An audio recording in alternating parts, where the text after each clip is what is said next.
Hello, this is Rachel from 7 and All, and today I am going to be sharing my kindergarten curriculum choices with you for this upcoming school year.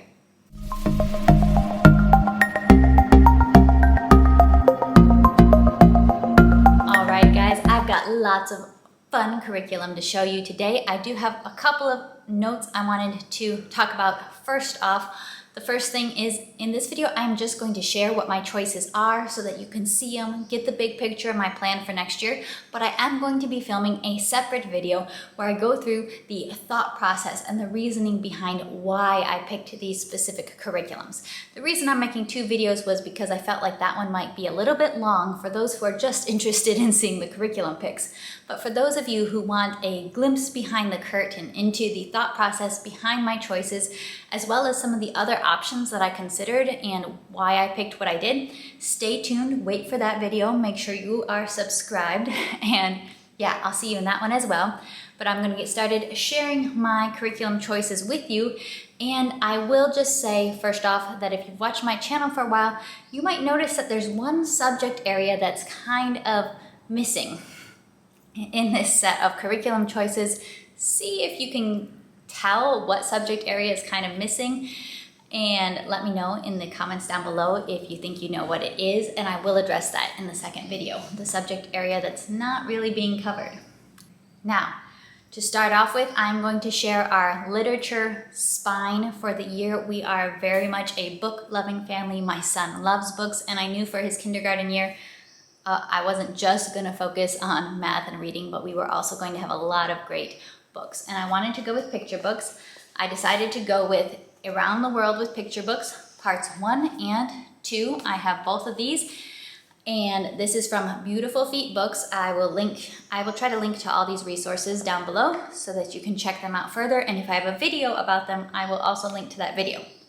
But this will be a journey through something like 20-ish, 22 countries from around the world. They begin in Asia, and we live in Asia, so that's really nice. But this spine, I feel like, is great to build off of. There's something about it that just gets you excited and wants you to build off of it even more. But I'll just show you a small handful of the books that we'll be reading. This one I think is for Great Britain, Anno's Denmark, The Little Prince for France. This is for an African country, not sure which one at the moment. The Tale of the Mandarin Ducks for Japan. The Lotus Seed for Thailand.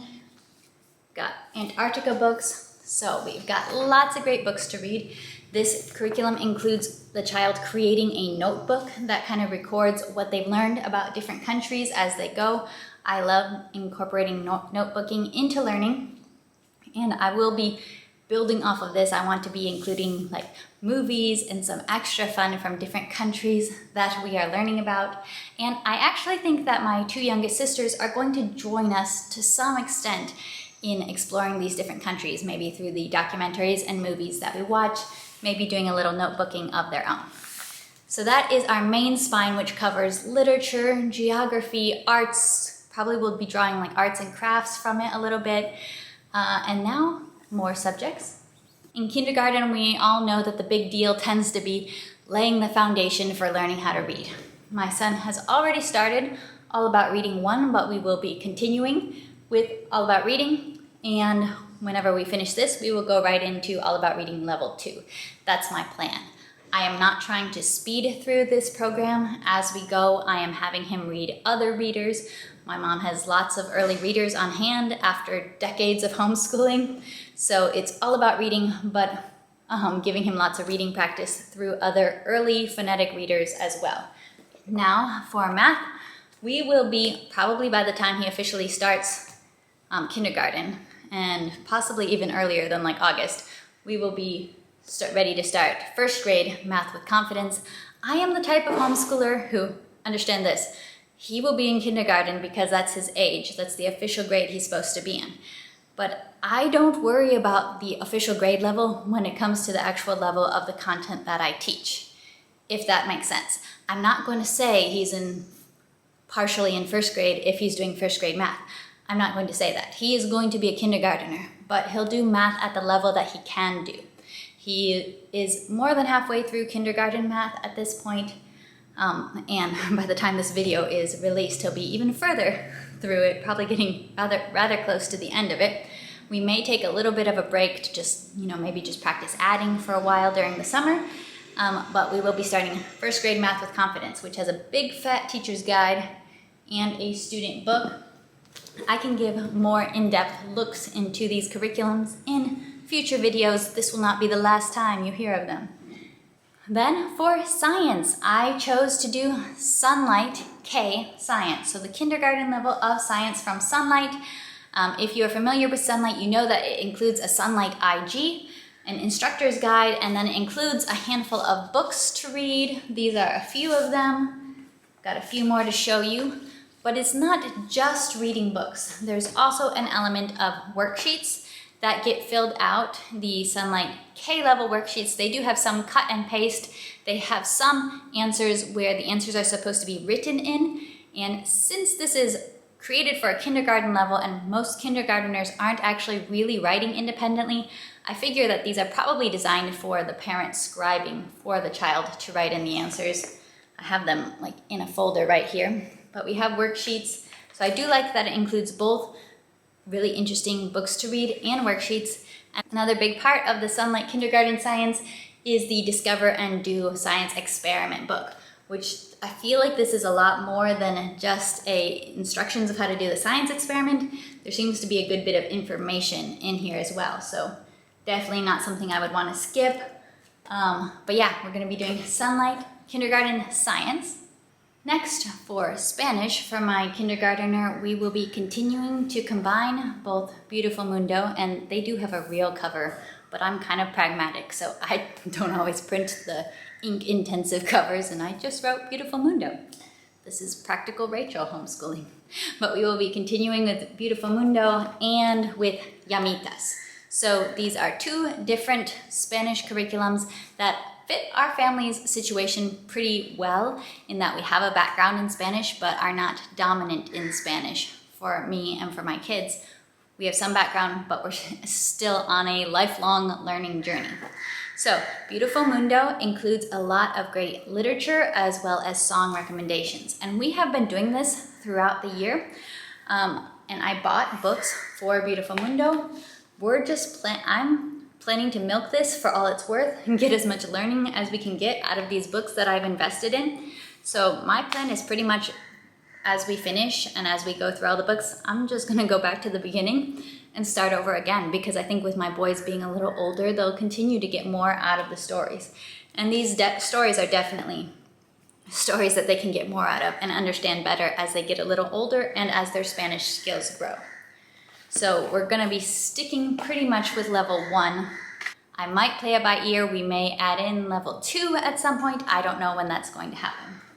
Then for Llamitas, this is more the academic side of Spanish, where we actually have workbook pages. We're getting to follow instructions, counting in Spanish, listening to Spanish and having to respond with answers, practicing with syllables. So the Beautiful Mundo is more for literature and music, and Llamitas is more toward the academic, fun worksheets, cut and paste, matching, listening to instructions, and building vocabulary. So we use both, and I'm not trying to rush through this. I'm trying to milk it for all it's worth. We may end up, if we end up finishing this whole book, it is digital, so I can just reprint lessons. I might decide to go back and go over the lessons again and see how he can do them again and be even stronger. Because learning homeschooling in a second language is new to me. It's different for me. It has its own challenges. So this is an experiment, but I invested in these resources and I'm trying to get as much learning out of them as we can. Because I'm not a fluent Spanish speaker, my son isn't either, but we are growing and it's a skill we can invest in. I also got this book to help guide us with him learning to read in Spanish, which is a basically primer type of book where you're learning syllables, ma, me, mi, mo, mu. You're learning syllables, you're starting to read 2-syllable words and growing as time goes on, learning different types of syllables in Spanish to read. So that's the overarching look at the resources we're using for Spanish for kindergarten. So that's all of our core curriculum. I have a few supplements. I always don't try to go overboard on just workbooks, but I have a few supplements that will probably be woven in.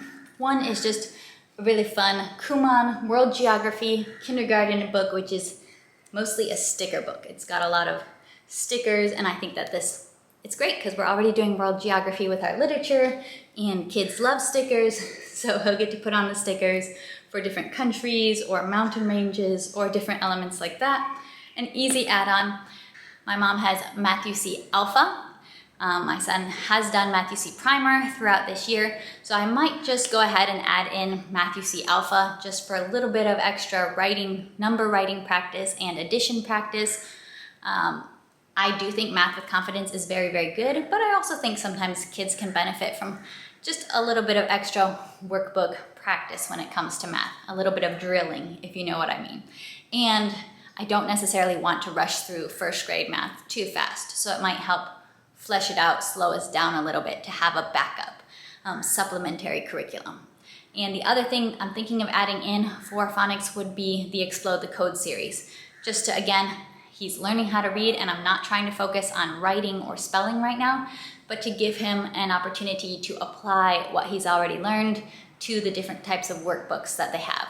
Explode the Code is a homeschooling classic for a reason. Kids tend to enjoy it. It tends to be something they can do pretty independently, especially because I'm thinking of starting with Explode the Code 1 when he's already fairly well past, just being able to read just the basic CBC, cat type words.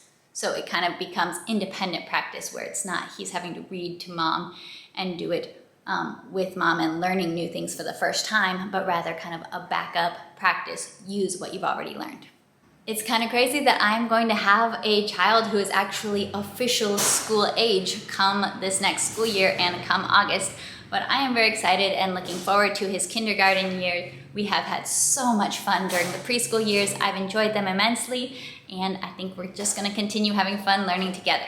All right, do stay tuned for that upcoming video where I will be going into more in-depth explanations of the thought process and the behind-the-scenes look at how I chose these resources and the practical elements that went into these choices. All right, I'll be seeing you. Bye.